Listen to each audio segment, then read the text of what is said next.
Hi అండి, నమస్తే. నేను మీ Anjali. Welcome back to Anjali cooking.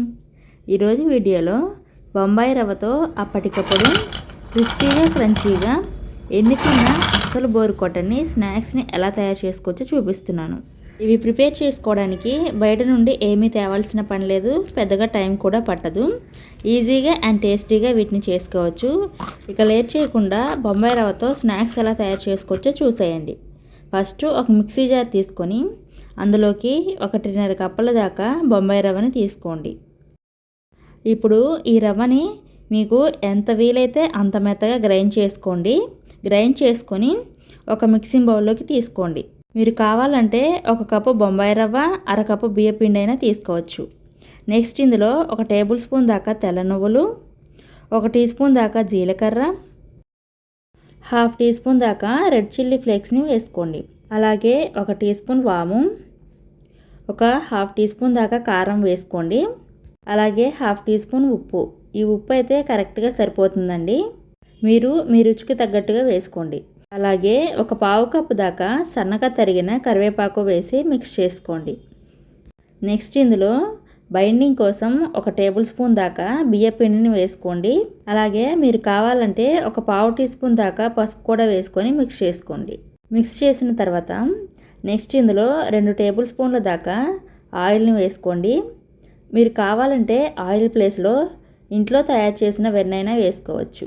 ఇప్పుడు మనం వేసిన ఆయిల్ మొత్తం పిండికి బాగా పట్టేదాకా చేత్తో రబ్ చేస్తూ ఆయిల్ని బాగా పట్టించండి. ఇలా ఆయిల్ కానీ బటర్ కానీ వేయటం వల్ల మనం చేసే ఈ స్నాక్స్ క్రంచీగా వస్తాయండి.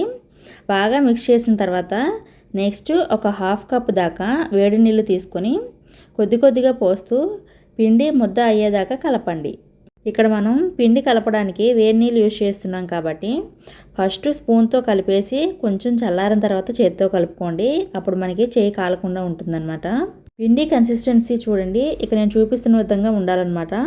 ఇలా కలిపేసుకొని మూత పెట్టేసి 5 నుండి 10 నిమిషాల వరకు రెస్ట్ ఇవ్వండి. నేనైతే ఇక్కడ ఒక 10 నిమిషాల వరకు పక్కన పెట్టేశానండి. ఒక 10 నిమిషాల తర్వాత చూపిస్తున్నాను. 10 నిమిషాల తర్వాత మూత తీసి మళ్ళీ ఒకసారి గట్టిగా ప్రెస్ చేస్తూ ఒక 2-3 నిమిషాల వరకు మిక్స్ చేయండి. అప్పుడు పిండి అనేది సాఫ్ట్గా అవుతుందన్నమాట. సో ఇలా కలిపిన తర్వాత ఈ పిండిని 3 పిండి ముద్దలుగా డివైడ్ చేయండి. డివైడ్ చేసి 2 పిండి ముద్దల్ని బౌల్లోకి వేసి మూత పెట్టేసి పక్కన ఉంచండి. ఒక పిండి ముద్దను తీసి మిగిలిన వాటిని పక్కన పెట్టేసేయండి. ఇప్పుడు చపాతీ పీట పైన కొద్దిగా ఆయిల్ని అప్లై చేయండి.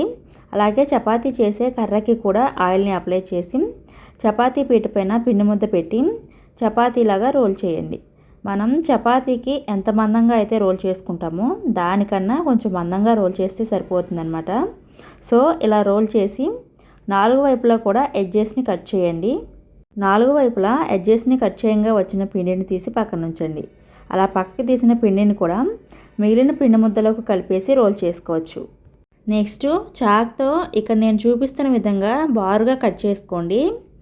మరి ఎక్కువ గ్యాప్ ఉండేలా కాకుండా కొద్దిగా గ్యాప్ ఉండేలాగా చూసుకొని కట్ చేసుకోండి. ఇలా బారుగా కట్ చేసిన తర్వాత మళ్ళీ మధ్యలోకి కట్ చేయండి. ఇలా మధ్యలోకి కట్ చేసేసి వీటిని ఒక్కొక్కటిగా నిదానంగా తీస్తూ ఒక ప్లేట్లోకి వేసుకోండి.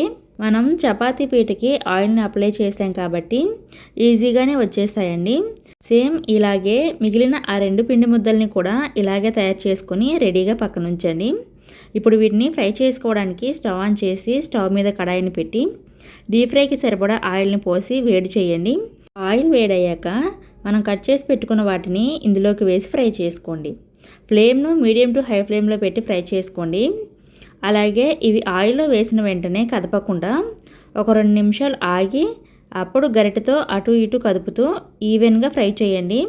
ఇలా ఆయిల్లో వచ్చే నురగ తగ్గి క్రిస్పీగా అయిన తర్వాత ఆయిల్లో నుండి తీసేయండి. ఇదే విధంగా మిగిలిన వాటిని కూడా ఫ్రై చేయండి. ఫ్రై చేసేటప్పుడు గరిటెతో అటు ఇటు తిప్పుతూ ఈవెన్గా ఫ్రై చేసుకోండి.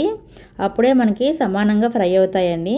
సో అంతేనండి, క్రిస్పీగా క్రంచీగా అండ్ టేస్టీగా బొంబాయి రవ్వతో స్నాక్స్ అయితే రెడీ అయిపోయాయి. చాలా బాగుంటాయండి. ఎన్ని తిన్నా అస్సలు బోరు కొట్టవు అన్నమాట. నోట్లో వేసుకుంటే అలా కరిగిపోయేంత క్రంచీగా ఉంటాయండి. ఇక్కడ మీకు చూస్తేనే అర్థమైపోయి ఉంటుంది కదా ఎంత క్రంచీగా ఉన్నాయో. సో ఇక లేట్ ఎందుకు, మీరు కూడా తప్పకుండా ట్రై చేయండి. ట్రై చేశాక మీ ఫీడ్బ్యాక్ను కామెంట్ రూపంలో తెలియచేయండి. ఈ వీడియోకి ఒక లైక్ చేసి ఈ వీడియోని మీ ఫ్రెండ్స్ అండ్ ఫ్యామిలీకి షేర్ చేయండి. మా ఛానల్ను సబ్స్క్రైబ్ చేసుకోండి.